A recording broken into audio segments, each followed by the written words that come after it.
Income from salary हा topic बघतोय. या टॉपिकच्या आतापर्यंत आपण 4 व्हिडिओ बघितलेत. आज 5व्या व्हिडिओमध्ये आपण तिसरा प्रॉब्लेम त्या ठिकाणी इन्कम फ्रॉम सॅलरीचा बघणार आहे.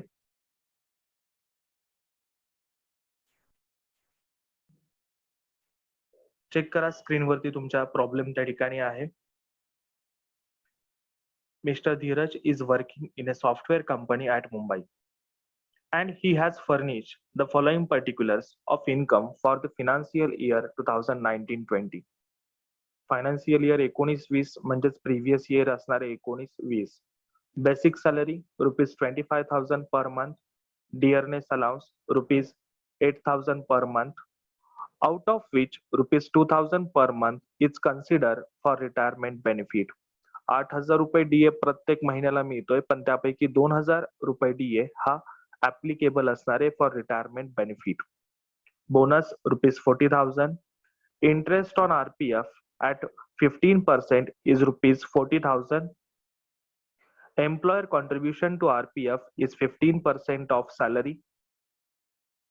He has provided with furnished accommodation at Mumbai, owned by employer. The fair rental value of house is ₹10,000 per month. Cost of furniture is ₹50,000. Rent paid for accommodation by Dheeraj is ₹2,000 per month. Dheeraj म्हणजेच कोण? Employee या ठिकाणी rent paid करतोय. Next, the company has been provided with the facility of sweeper, watchman, servant who is paid by employer ₹1,500 per month, 1,800 per month and 1,500 per month respectively.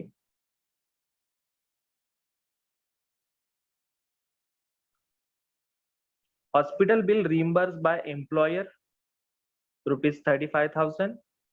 He has been provided with a car of 1,800 cc for both official and private purpose.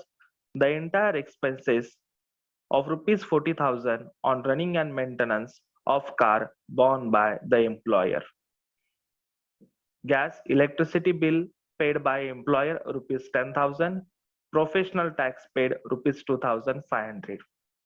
Compute taxable income from salary for assessment year 2020-21. या problem मध्ये आता महत्वाचे point कोणते असतील तर पहिला point महत्वाचा असेल तो म्हणजे फर्निश्ड अकोमोडेशनची व्हॅल्यू काढायची आपल्याला. त्यानंतर ना मोटर कारची व्हॅल्यू एक असेल पॉइंट आणि एम्प्लॉयर कॉन्ट्रीब्युशन टू आरपीएफ. आपण एमसीक्यू च्या परीक्षेची तयारी करतोय, पण इन डिटेल आपण प्रॉब्लेम जर बघितले तर आपल्याला आणखी चांगल्या पद्धतीने पॉइंट समजू शकतात.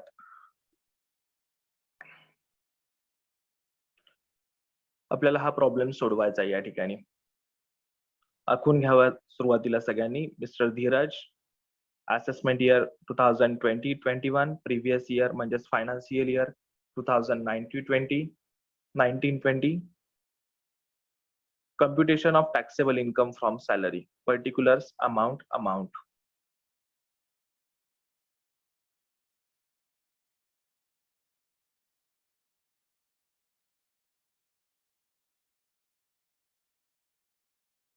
होणार आहे त्याचा सगळ्यांनी स्क्रीनशॉट घेऊन ठेवला असेल तर आपल्याला प्रॉब्लेम सोडवायला सोपा जाईल. आता first point, basic salary ₹25,000 per month. Basic salary totally taxable असणारे 25,000, त्याला गुणिले 12 करा, कारण आपण कॅल्क्युलेशन करतोय ते कसं करतोय, अॅन्युअल कॅल्क्युलेशन करतोय. 25,000 multiplied by 12, amount 3 lakh rupees. ज्या टॅक्सेबल अमाऊंट आहेत त्या आपण शेवटच्या कॉलम मध्ये घेणार आहे. Dearness allowance ₹8,000 per month, of which ₹2,000 per month is consider for retirement benefit. या ठिकाणी आता आपण पॉइंट टॅक्सेबल आहे का एक्झम्प्टेड आहे ते बघतोय. त्यामुळं टॅक्सेबल पॉइंट घेताना जेवढा डीएम येतो तेवढा पूर्ण टॅक्सेबल असणार आहे. तिथं ऍप्लिकेबल किती आहे रिटायरमेंट बेनिफिटला, किती ऍप्लिकेबल नाहीये याचा विचार करायची आवश्यकता नाही. टोटली डीए जेवढा मिळतोय तो काय असतो, टॅक्सेबल असतो. पुढचा पॉइंट आहे बोनस 40,000. बोनस सुद्धा टोटली टॅक्सेबल असतो, याला कोणतीही सूट मिळत नाही. नेक्स्ट पॉइंट आहे interest on RPF at 15% is ₹40,000. Interest credited to RPF at 15%, ₹40,000. Interest on RPF हे exempted आहे up to 9.5% of salary. मग 15% रक्कम 40,000 आहे, तर मग एक्झम्प्टेड रक्कम किती येईल? एक्झम्प्टेड असणारे अंडर सेक्शन 10 सबसेक्शन 11-12 नुसार up to 9.5% of interest. Check करा 40,000 जे इंटरेस्ट मिळत आहे ते किती टक्क्याचं आहे? 15% आहे. 40,000 भागिले 15 करा गुणिले 9.5 करा, तुम्हाला एक्झम्प्टेड इंटरेस्टची रक्कम मिळेल. ती किती येते? 25,333, 25,333 मायनस करा. टॅक्सेबल इंटरेस्टची अमाऊंट येईल आउटर कॉलम मध्ये 14,667, 14,667. नेक्स्ट, हा पॉइंट आतापर्यंत या आधीच्या दोन्ही प्रॉब्लेम मध्ये आपण बघितलाय. पुढचा पॉइंट आहे employer contribution to RPF is 15% of salary. Employer contribution to RPF हा पॉइंट आपल्याला बघायचा आहे. 15% ऑफ सॅलरी सांगितलाय, पण सॅलरी म्हणजे कोणती सॅलरी घ्यायची इथं? हा पॉइंट कोणता आहे? आरपीएफचा आहे. त्यामुळं या ठिकाणी सॅलरी घेताना आरपीएफ ची सॅलरी आपण घेऊन त्या ठिकाणी वर्किंग करणार आहे पूर्ण.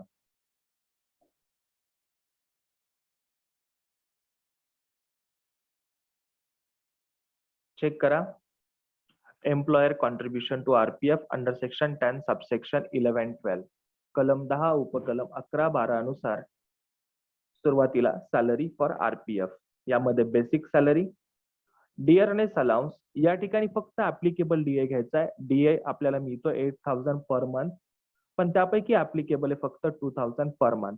2,000 इंटू 12 केला आपण, उत्तर आलं किती? 24,000. आणि कमिशन ऑन सेल्स हा पॉइंट दिलाच नाहीये, त्यामुळे तिथं नील किंवा डॅश करा. आणि सॅलरी फॉर आरपीएफ ची रक्कम येईल 3,24,000. आता एम्प्लॉयरचं कॉन्ट्रीब्युशन सुरुवातीला आपण काढूया 15% of salary. Employer contribution to RPF 15% of salary. Salary फक्त शब्द आहे, त्यामुळे आरपीएफ ची सॅलरी घ्या. इथं स्पेसिफिक शब्द दिला बेसिक सॅलरी, तर बेसिक सॅलरी घ्यायची. पण फक्त सॅलरी पॉइंट असेल तर आरपीएफच्या सॅलरीवरती आपण कॅल्क्युलेट करणार. आरपीएफ ची सॅलरी आहे 3,24,000, त्याच्या 15% काढले, रक्कम किती येते? 48,600. एवढी रक्कम एम्प्लॉयरनी कॉन्ट्रीब्युट केलेली आहे एम्प्लॉईच्या पीएफ मध्ये. आता एक्झम्प्टेड कॉन्ट्रीब्युशन टू आरपीएफ ते किती असणार आहे? तर 12% of salary under section 10 subsection 11-12 नुसार एम्प्लॉयर कॉन्ट्रीब्युशन टू आरपीएफ हे एक्झम्प्टेड आहे किती पर्यंत? तर सॅलरीच्या 12% पर्यंत. मग आरपीएफ ची सॅलरी किती आली आहे? 3,24,000, त्याच्या 3,24,000 त्याच्या 12% काढले आपण, किती आले? 38,880. आणि ही रक्कम असणार आहे एक्झम्प्टेड आरपीएफ ची. ह्या दोन्ही रक्कम लक्षात ठेवा. त्याच रक्कम आपल्याला या ठिकाणी लिहून घ्यायच्यात. आता एम्प्लॉयर कॉन्ट्रीब्युशन टू आरपीएफ 48,600, त्यातून एक्झम्प्टेड रक्कम जी असेल ती वजा करा, आणि बॅलन्स अमाऊंट जी असेल ती टॅक्सेबल त्या ठिकाणी असणार आहे 9,720.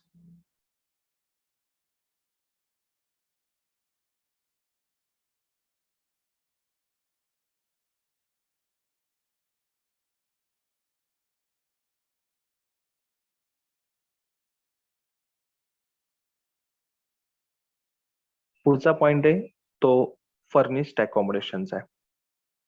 चेक करा सगळ्यांनी. he has provided with furnished accommodation at Mumbai owned by employer. Fair rental value of house is ₹10,000. Cost of furniture is ₹50,000. Rent paid for accommodation by Dheeraj ₹2,000 per month. सुरुवातीला furnished accommodation आहे, हा point आपल्यासाठी महत्वाचा असेल. हे accommodation कसं आहे? Furnish आहे, म्हणजेच काय? तुम्हाला घरामध्ये फर्निचर सर्व दिलेलं आहे. त्या फर्निचरची कॉस्ट किती आहे? ₹50,000 पर मंथ. आणि तिसरं rent paid for accommodation by Dheeraj, म्हणजे एम्प्लॉई रेंट पेड करतोय, त्यामुळे याला आपण काय म्हणणार, रेंटेड फर्निश्ड अकोमोडेशन. मग आता आपल्याला ह्याची व्हॅल्यू आधी कॅल्क्युलेट करायची, rented furnished accommodation.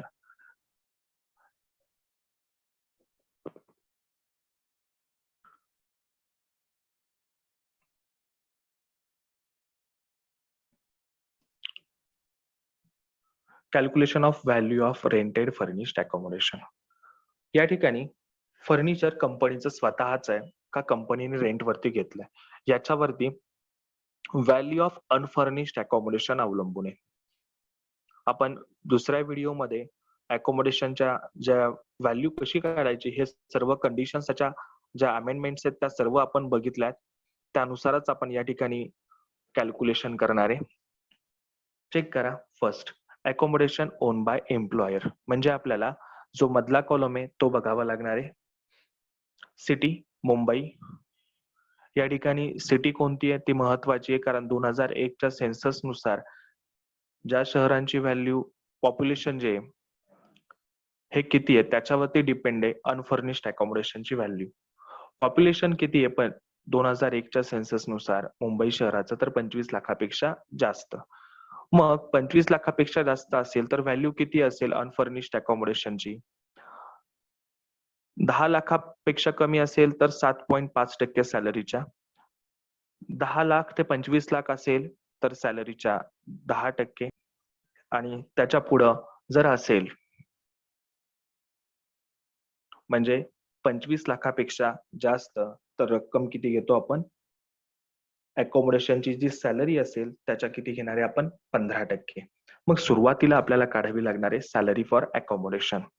Salary for accommodation मध्ये कोणते पॉइंट येतात, त्यापैकी या प्रॉब्लेम मध्ये जेवढे पॉइंट आहेत तेवढेच आपण बघणार आहे, सर्व पॉइंट्स बघण्याची आवश्यकता नाही. या सॅलरी मध्ये कोणते कोणते पॉइंट्स येतात, तर त्यामध्ये बेसिक सॅलरी, डीए ऍप्लिकेबल असेल, त्याच्यानंतर कमिशन सर्व प्रकारचं त्या ठिकाणी येणार आहे. Next point, all taxable allowances येणार आहेत, बोनस येणार आहे. हे पॉइंट्स या सॅलरी मध्ये येतात. तर कोणते पॉइंट येत नाहीत, तर एम्प्लॉयर कॉन्ट्रीब्युशन टू पीएफ येत नाही, इंटरेस्ट ऑन पीएफ येत नाही, डीए नॉट ऍप्लिकेबल येत नाही, एक्झम्प्टेड अलाउन्सेस येत नाही, कोणतंही परक्विजिट येणार नाही. मग त्यापैकी आत्ताच्या प्रॉब्लेम मध्ये जे पॉइंट्स दिलेत ते 3च पॉइंट आहेत. 3 पॉइंट कोणते आहेत, तर पहिला बेसिक सॅलरी 3 लाख, डीए 8,000 रुपये मिळतोय पण त्यापैकी ऍप्लिकेबल फक्त इथं घेणारे आपण, आणि बोनस किती येतोय? 40,000. इंटरेस्ट ऑन आरपीएफ आणि एम्प्लॉयर कॉन्ट्रीब्युशन टू पीएफ येणार नाही. नेक्स्ट पुढचे पॉइंट जे आहेत फर्निश्ड अकोमोडेशनच्या नंतरचे ते सगळे परक्विजिट्स आहेत, त्यामुळे ते सुद्धा पॉइंट घेण्याची आवश्यकता नाही. मग आता आपल्याला व्हॅल्यू कशाची बघायची? Calculation of taxable value of rented furnished accommodation. सुरुवातीला value of unfurnished accommodation. Value of unfurnished accommodation किती आहे, तर जी अकोमोडेशनची सॅलरी आहे त्याच्या किती घेणार आहे आपण आता? 15%. 15% काढले, 3,64,000च्या 15% रक्कम किती येते? 54,600. ही व्हॅल्यू झाली अनफर्निश्ड अकोमोडेशन, म्हणजे फक्त मोकळ्या घराची. त्यामध्ये व्हॅल्यू ऑफ फर्निचर ऍड करा. व्हॅल्यू ऑफ फर्निचर मगाशी आपण बघितलं किती होती, तर 50,000 रुपये. 50,000च्या 10% काढले, कारण फर्निचर स्वतःचं असेल तर कंपनीचं स्वतःचं फर्निचर आहे म्हणजे कॉस्ट दिली आहे. जर फर्निचर स्वतःचं नसतं तर काय दिलं असतं? कंपनीचं स्वतःचं फर्निचर नसेल तर रेंट पेड फॉर फर्निचरची रक्कम देतात, मग ती रक्कम इथं घ्यायची. आणि फर्निचर स्वतःचं असेल तर जी कॉस्ट असेल त्याच्या 10% आपण इथं घेणार. किती घेणार? 5,000. 54,600 अधिक 5,000 रक्कम येते 59,600. ही व्हॅल्यू झाली. फर्निचरची रक्कम ऍड केली तर मग काय म्हणायचं याला? Value of rent free furnished accommodation. Rent free का? कारण एम्प्लॉईनी जे रेंट पेड केलंय त्याचा विचार इथं कुठंच केला नाहीये, त्यामुळे ह्याला काय म्हणतो आपण? Rent free. आता next, less rent paid by employee. Mister धीरजनी रेंट किती पेड केलंय? 2,000 per month. Fair rental value दिली, म्हणजे त्या भागाचे रेंट किती असू शकतं ते दिलंय, त्याचा विचार इथं करायची आवश्यकता नसती फेअर रेंटल व्हॅल्यूचा. स्पेसिफिक तुम्हाला जर दिलं रेंट पेड बाय एम्प्लॉई तर ती रक्कम विचारात घ्यायची. रेंट पेड बाय एम्प्लॉई किती आहे? 2000 पर मंथ. 2000 इंटू 12 24,000 मायनस केले. Value of rented furnished accommodation येते 35,600 रुपये. हीच रक्कम आपल्याला या ठिकाणी घ्यावी लागणार आहे आता. 35,600 value of rented furnished accommodation किती येतात त्या ठिकाणी? 35,600. Next point.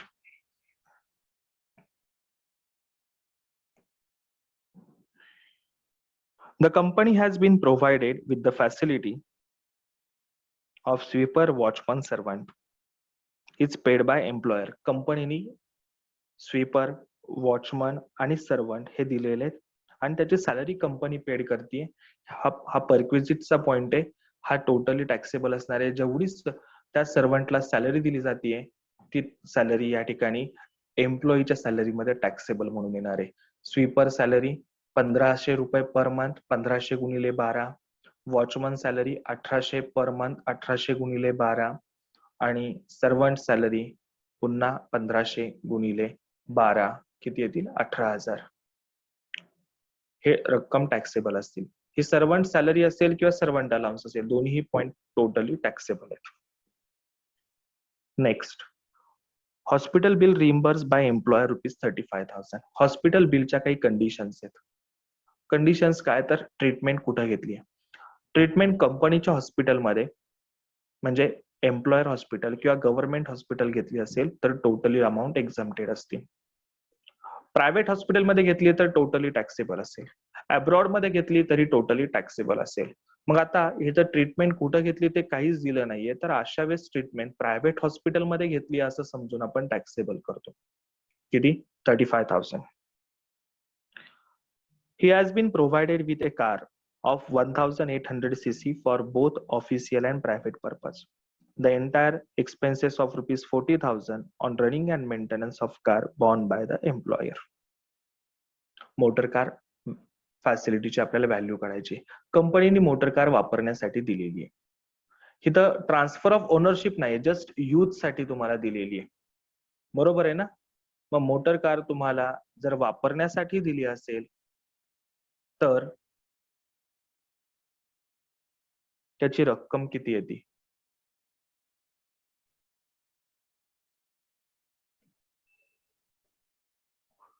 Motor car facility situation. Car कंपनीची खर्च कंपनी करते. Car own by employer, expenses paid by employer. First row म्हणजे सिच्युएशनचा. पर्पज ऑफिशियल प्रायव्हेट म्हणजे लास्ट कॉलम. त्यामध्ये इंजिन कॅपॅसिटी 1,800 cc म्हणजेच अबाव 1,600 cc. मग व्हॅल्यू किती असेल मोटर कारची? तर 2,400 पर मंथ गुणिले 12 करा, 28,800 ही रक्कम येणारे मोटर कार फॅसिलिटीची. पण इथं ड्रायव्हर सॅलरी घेण्याची गरज आहे का? तर नाही, कारण ड्रायव्हरची सॅलरी कंपनी पेड करते असं कुठेही आपल्याला सांगितलेलं नाही. त्यामुळे तो पॉइंट आपण घेणार नाही. Next, gas, electricity, water bill paid by employer. Taxable आहे हा पॉइंट पूर्णपणे. 10,000 बेरीज करा, जी रक्कम येते त्याला आपण म्हणणार ग्रॉस सॅलरी 6,27,387 रुपये. यातून लेस डिडक्शन अंडर सेक्शन 16. त्यामध्ये पहिला पॉइंट स्टँडर्ड डिडक्शन 50,000 रुपये. हे प्रत्येक एम्प्लॉईला, जो सॅलरीड एम्प्लॉईला असेल त्या प्रत्येकाला हे डिडक्शन आता मिळतं. 50,000. शेवटचा पॉइंट आहे professional tax paid. Professional tax कोणी पेड केला ते दिलंच नाहीये, पण ही माहिती कोणी दिली आहे? एम्प्लॉईने दिली आहे. त्याचा अर्थ काय होतो? एम्प्लॉईनीच प्रोफेशनल टॅक्स पेड केलाय. त्यामुळे तो फक्त एम्प्लॉईने पेड केला असेल तर 16 ला लेस होतो. जर त्या ठिकाणी कंपनीने पेड केला तर सुरुवातीला ग्रॉस सॅलरी मध्ये टॅक्सेबल घ्या आणि नंतर 16 ला वजा करा. आत्ताचा टॅक्स हा फक्त एम्प्लॉईने पेड केलाय, त्यामुळं तो काय असेल? फक्त डिडक्ट होईल. या ठिकाणी एम्प्लॉईने पेड केलाय. आणि अशा पद्धतीने टॅक्सेबल इन्कम फ्रॉम सॅलरी ही रक्कम किती येते? 5,74,887. 5,74,887.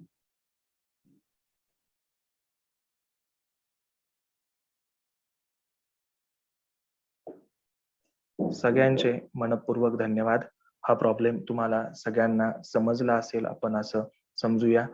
MCQ च्या बाबतीतही आपण एक शेवटचा जो व्हिडिओ असेल तो MCQ वरती असणार आहे. इन्कम फ्रॉम सॅलरी या टॉपिक वरती व्हिडिओ कसे येतील त्या संदर्भात. हा व्हिडिओ तुम्हाला आवडला असेल तर लाईक करा, कमेंट करा आणि तुमच्या वर्गातील इतर मित्रमैत्रिणींना पाठवा. सर्वांचे मनपूर्वक धन्यवाद.